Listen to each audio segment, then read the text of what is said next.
today I wanted to answer the question about how we use herbs in our chickens' bedding.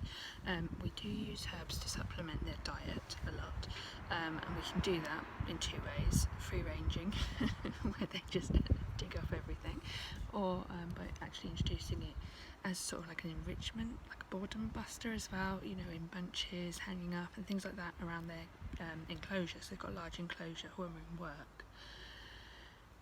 You know, and they have to like hop on a swing to get to it first, and you know, sort of fun things like that. But we also use herbs in cleaning, so I'll show you how to grow your own herbs for that, and how to make your own cleaning sort of products and sprays and things that are actually sort of got the antibacterial properties. But I wanted to show you, it's almost like a discredit to ourselves here, but the sort of things that we use in their bedding. Okay, so that's just in their nesting box mainly, so you can use dry herbs. I just popped out this morning and got some fresh herbs though, okay, and weeds. So I'm just watching the chickens at the moment on the compost heap, so whatever you give them comes back to you threefold in nitrogen rich poop. Okay, alright, so the first thing that I'm going to show you is I've just literally been around the lawn and gathered up some dandelions. Now, dandelions in the bedding go really well because you might not realise this, but they've got like an incredibly sort of sweet, sappy taste. Anyone that's ever made dandelion syrup or anything like that will know just how tasty that is. So that's like a little treat, so we don't necessarily put all of those in for 3 chickens. Now, the other ones that we use some marigold flowers. Now, what will I say about these? They kind of grow wild with us and we let them. They're a good filler. We managed to get these to flower all year round without doing anything to them, apart from sort of good quality compost. I think that's the key here for us. But I have tried planting, there's this wonderful marigold, like a white African marigold, and I tried planting that, and of course the chickens dug it up straight away. So naturalised marigold seems to work very well because it almost does all of its hard work underground before it emerges, and I think that's like it's sturdy enough to withstand a bit of scratching and things like that. So we put marigolds in as well, so I'll just pop them in there. Now let me just talk you through the herbs. We obviously at the Homegrown Herb Garden grow an awful lot of herbs, so I just wanted to show you some bay leaves that I've just cut off. I'll show you in another video how to sort of shape. I've got a lovely pyramid bay tree, so yeah, the bay leaves that we put in, the scent is only really released when this happens, that sort of cracking of them. So I don't know if you can see it, but yeah, so once you've done that, it kind of like the damage to the leaf releases the odour. So bay leaves, if you were to use them in cooking, you would put them in whole, but you might just sort of crunch them up a bit, you know, crack them a bit to release a bit more of the aroma, a bit more of that flavour. But I think they work better in a bouquet garni when they're almost like in a kind of cheesecloth tea bag. I think that's when they work very well, but they work really, really well for chicken bedding. Okay, so we're putting the fresh herbs in. We change our nesting box about twice a week.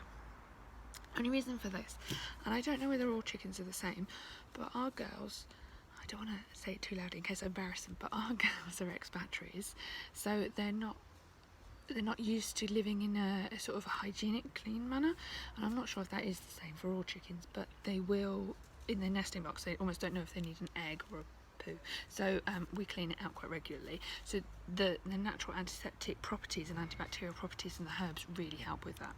Okay, so yeah, so also we're going to be using some rosemary. Again, with the sprigs, I'll take the sprigs and I'll hold it sort of there and then just kind of run it down and take the leaves off. Okay, so with the leaves then you've got more for your money. You see what I mean? It goes a bit further, and then you can use the twigs just sort of around the floor and they kind of pick it up and eat it, and you know, just things like that. But yeah, that really is a nice smell, but it's an antibacterial property, so that nice smell actually doubles up. Now the other thing that I'm using to separate it from the thyme is lavender. So lovely. So lovely fresh lavender, and this is the green wood, the softwood. So it's just as it's about to turn into the twiggy wood.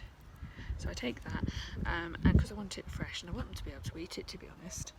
I'm about to be attacked.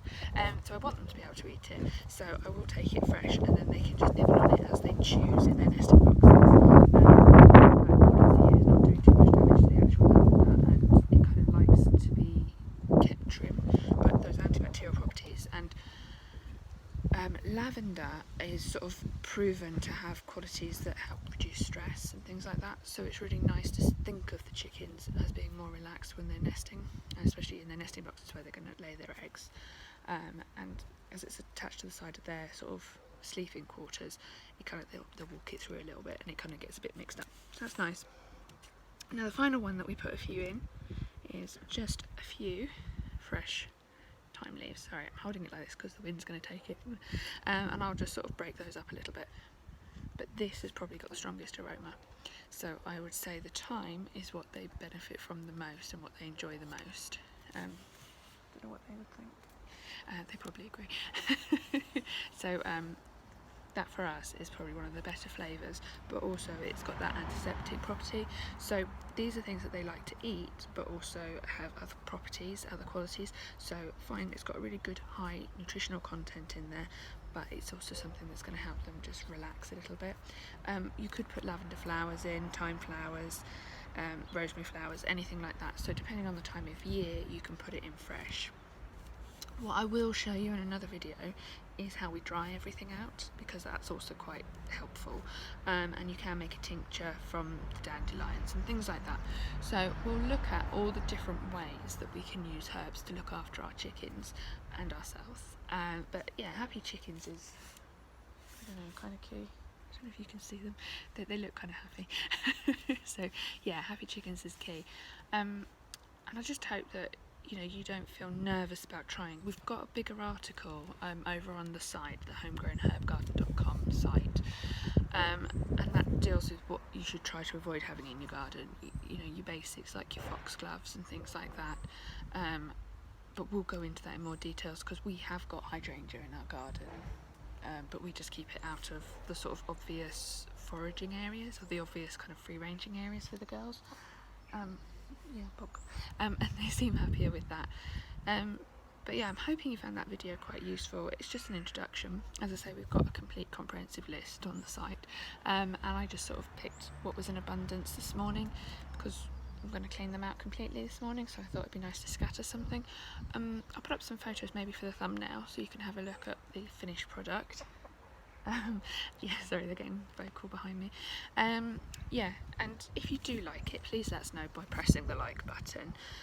It would be great if you could press subscribe as well, because we are a new site and it would be really nice to think that we're helping people, but everyone, I believe, can grow herbs, and of course everyone wants to keep their chickens healthy and happy, so the two seem to go together very nicely. But thank you so much for watching, and if you've got any questions at all, pop them in the comments and we can have a chat about it. But thanks ever so much. Okay, bye.